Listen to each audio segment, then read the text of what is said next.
Welcome back to the Deep Dig Sports Pod. I'm your host, Drew. My other host is right over there. Oh, what's up? It's D. Good to see you again. Be sure to hit that like button. Be sure to subscribe. Drop some comments below. Let us know your thoughts. Today we're talking about way too early Heisman odds. Way too early. Spring ball is just getting going. What are they thinking with these odds right here? So I just want to pull it up really quick. Tied for first is where me and you kind of got into a lot of discourse off camera. Yes. Garrett Nussmeier and Arch Manning tied for first place here. And I think both of them, we were both kind of questioning their positioning here. Which one gives you the biggest, what the fuck, why are they at number one here? If I'm going to be honest, it's Arch Manning. I don't understand why he's so high up there in the odds. I get it's just might be his namesake in the Manning, but realistically, this is a guy that did not beat out Quinn Ewers, an injured Quinn Ewers, didn't overthrow him. And Ewers looked very shaky throughout the season for Texas last year. They didn't trust Arch Manning to throw the ball when he came in there. Basically, when you knew that Arch Manning was coming in, he was going to be using his legs. I don't see a huge jump in Arch Manning, but maybe I'm going to be wrong. Maybe I'm going to look stupid, and you can go ahead and clip this. But realistically, I don't think that he is. When we end this 2025 season coming up, I don't think he's going to be anywhere near a Heisman Trophy finalist. I mean, here's the thing. They are already penciling him in as probably the top quarterback in next year's draft. We just haven't seen on the field much of what he can do. I know we've seen in like spring game last year, we've seen a few highlights here and there, but I think people were just projecting so much because of the namesake. And with these high expectations and people loving him already, I think if Texas wins most of their games and Arch is an above average quarterback, he will be top 5 in Heisman voting just because people are loving him. I think this is more on the name. I'm not taking anything away from Arch Manning's game here, but you're right. We haven't seen anything to really validate that he's going to be this superstar Heisman level quarterback. But he is on a great team. He's on a team that's bringing back a lot of people that should be one of the favorites to go deep in the college football playoff, if not win it. So he's set up for success. And I think that's partly what's going into this. But yeah, he just needs to perform on the field. Where Quinn Ewers, it felt like really at the end there, kind of held back this Texas team. So Oh, can, 100%. He did. And can I he don't be a positive? understand. That's why I don't understand. Like, I get that Sark was very loyal to Quinn Ewers, but if Arch Manning is sitting there lining it up in the practice field, and you feel like, okay, this is a guy that brings a different dynamic, we should bench Quinn Ewers to give ourselves the best chance in Arch Manning, and that wasn't even ever a conversation to be had. It was like, oh, this is always going to be Quinn Ewers' job. So I don't see him going from backing up Quinn Ewers to now being a Heisman Trophy finalist and candidate, like legit candidate. And let's talk about Garrett Nussmeier a little bit because I was not a fan of him last season. I felt like it was so up and down, and it's gonna be a tough road for him this conference. Can he perform each and every week consistently in order to have the numbers to be at the top here? I'm not sure. Especially, I'm not even sure about this LSU team, how good they could be. I really liked Garrett Nussmeier at certain points during the season. I thought that he was a gritty guy who was not afraid to mix it up. He would run for yards. He was very accurate. And then at certain points, he just would fall apart and crumble during games and cost LSU a win here and there. And the thing I don't like, I hate their coach. If we're gonna be That's completely, I mean, he's so bad, and the fact that he threw Garrett Nussmeier under the bus, like very early on in the season last year, I think that speaks volumes, like to the backing that you have at LSU. Like, I just think that it's a tough situation to be in when you have a guy that really will throw you under the bus just to make himself look good. And I just don't I don't know if he's going to put together a complete from beginning to end season but I know he has it in there. Like Garrett Nussmeier shows flashes of being a great quarterback. It is about sustaining that. That's what makes a great quarterback great, is putting it together for the entire season. And I don't know if Garrett Nussmeier has that. Especially, let me check out LSU's schedule moving forward, because Yeah, they while might you do have a that, tough pool. yeah, while you do that, I will say Nussmeier is a gritty. He's a tough player, and if anyone's gonna come bouncing back from shitty performances, shitty games, it's gonna be Nussmeier. Like he is fearless, no matter how down they are, or how bad a throw he made on the play before. He's gonna come back and compete. But yeah, to put him at the top here, I feel like last season, not so much judging on his play, but if you would have told me he was bench halfway through the season, I wouldn't have been shocked. And now we're Yeah. talking about him as the Heisman front runner. So the talent, you're right, the talent's there. It's just I don't know about the coaching situation. I don't know about how well he could put together for a full season. Just I think I would trust Arch Manning to have a more complete full season, just because they're going to be maybe the most talented, one of the most talented teams in their conference. And that's also one thing I would say. Like, Texas got such a soft landing spot in the SEC. They played such a weak schedule. They really only tested twice, and both times there was Georgia. Like, you know what I mean? So I don't know. I think, and even then, the second Georgia game was out without a starter at quarterback. So it is what it is. So this year LSU is it's going to be a Heisman kickoff. The They're going to be it's going to be a Tiger off. It's going to be LSU versus Clemson first game. Oh, it's a great game. That is a great game, and I think that is going to be a big defining feather in the cap for either one of these guys, in Cade Klubnik, who we haven't talked about yet, and Garrett Nussmeier. Uh, Other than that, there's not a whole lot of tough competition realistically. I mean, yeah, it's the SEC, so they have Florida on their SEC schedule, Ole Miss, South Carolina, Vanderbilt, Texas A&M, Bama, Arkansas, and then Western Kentucky and Oklahoma. So Yeah, nothing with a super schedule like crazy. that, I feel like this could be a team where you're like, oh, halfway through the season or three-fourths of the way through the season, you could be like, man, they could make the playoffs. Or they could be so far out of it that you're like not even bringing them up in discussion. Yeah, I mean, but that was them last year. It was like, oh, pencil them in, they got this, and then they go out and lose, and it's like, I never could mind. see them losing 4 or 5 games in the schedule. Yeah, I mean, I think that it is doable. They can beat a Florida team early on. I think they can beat Old Miss. I I expect think a the back huge drop off for Ole Miss here. but could you see them like losing to Oklahoma? Yeah, I could see that. Could you see them losing to Arkansas? Yeah, I could see that. Like I could see them running J- the table Uh, on this, or I could see them losing to a team that they shouldn't lose to. Jackson Arnold's no longer on Oklahoma, right? No, he's on Auburn.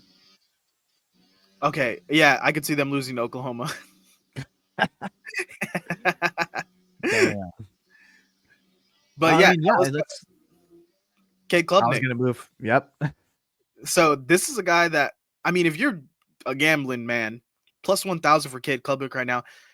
I love that. I think he is a well seasoned player now. I think what I watched, I wasn't a fan of him going in last year, but what I saw from him, if you want to talk about gritty and tough, like this Clemson team was counted out pretty early in the season, and Yeah. he stayed with it. And we saw towards the end of the season, he started to light it up. He started to make big plays, and he can do it with his legs. He can do it with his arm. I think he has every tool that you need to be a successful college quarterback here. And I mean, going into next year's draft, I would love to see where his projection would lie.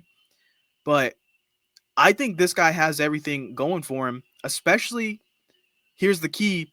He's in the ACC. Yeah. He can light it up week in, week out and play in exciting games that they feel comfortable playing in because they're probably better than those teams. He also has teams that are going to be ranked high that he can still beat and put on his resume. I think he's in the perfect setup, kind of like how Cam Ward was last year. Yeah. Yeah, big time. I think he's primed to like light it up this season. I think, yeah, he made pretty big strides and got a lot better from beginning to end of last season. If he can continue to project and move forward, I think that this is a guy who, one, he's sneakier, more athletic than you would think in a guy.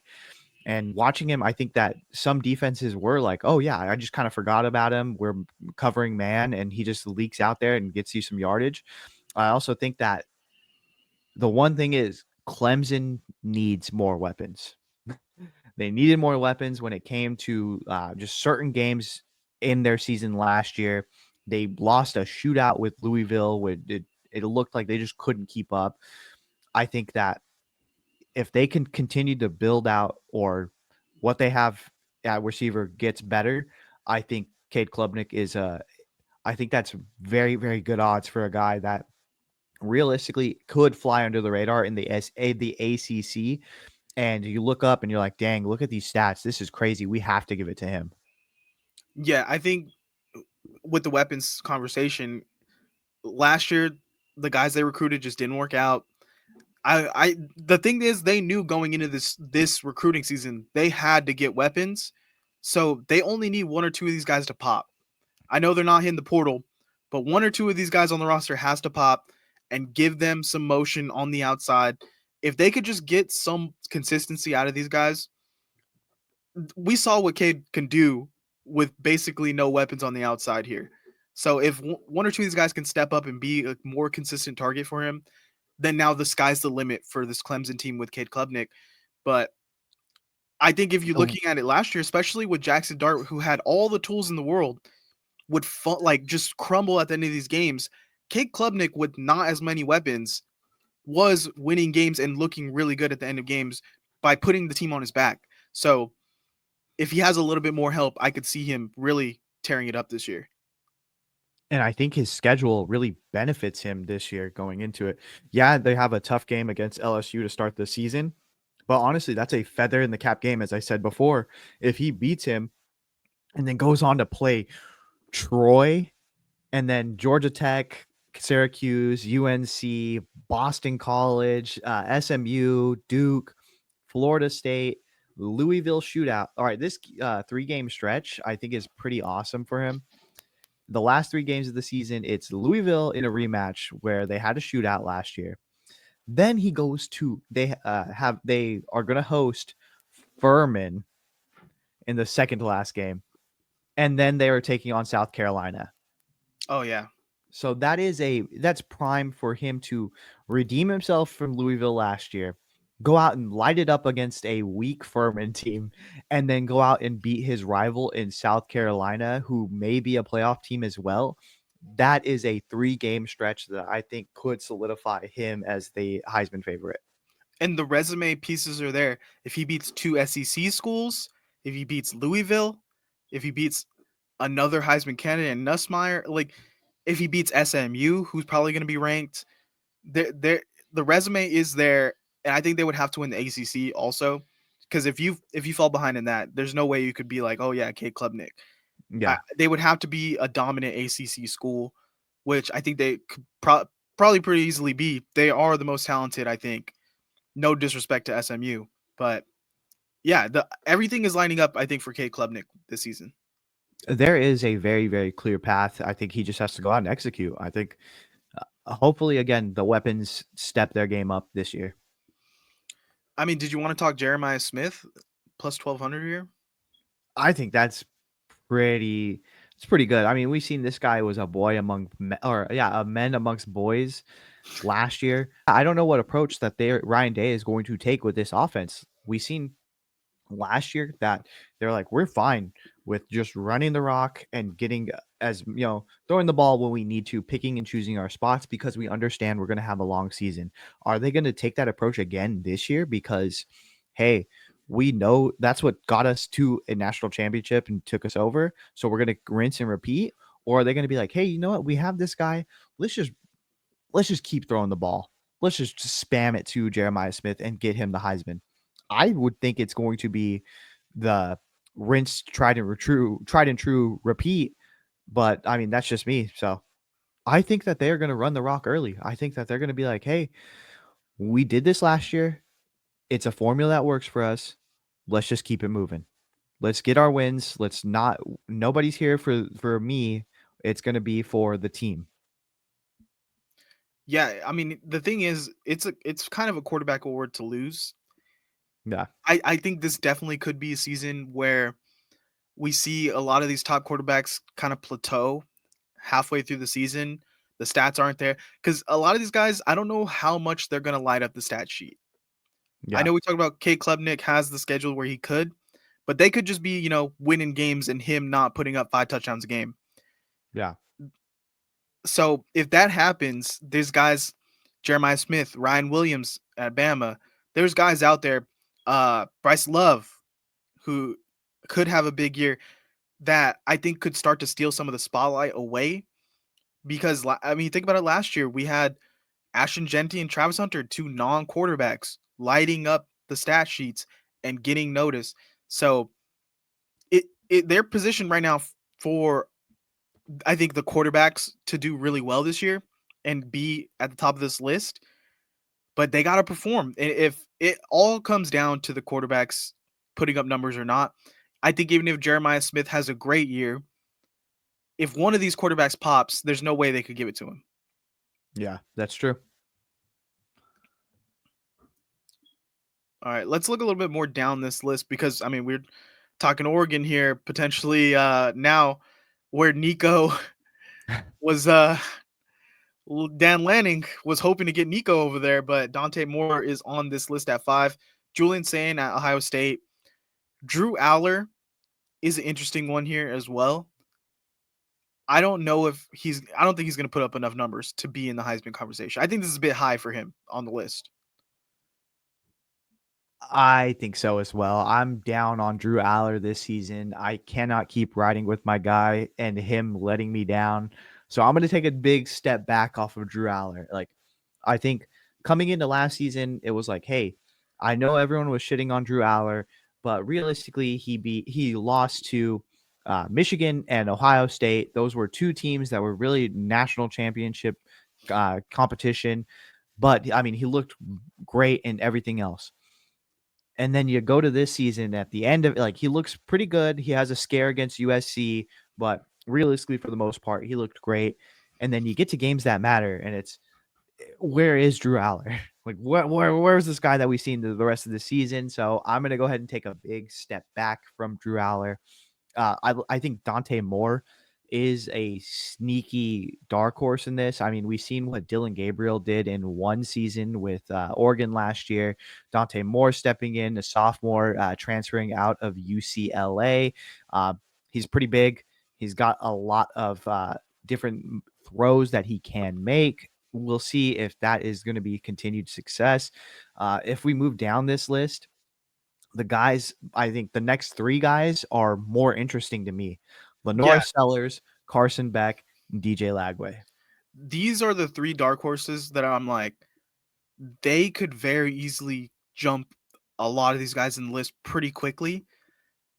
I think Lagway, I would put him already in the top 5 because plays in the SEC.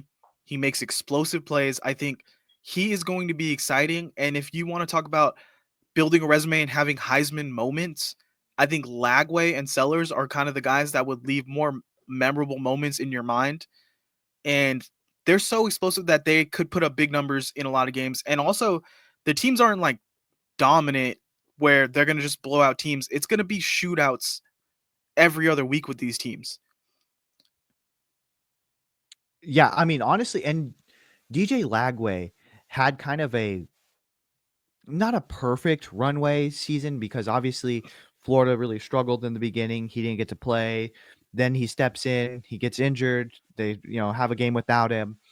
But honestly, like if you're Florida, you feel the one thing is again, they're getting screwed over with this SEC schedule. They get such a tough pool, but if they can get a few marquee games that are like staple wins, it doesn't matter if you lose to a Georgia. It's like, okay, that happens. You know what I mean?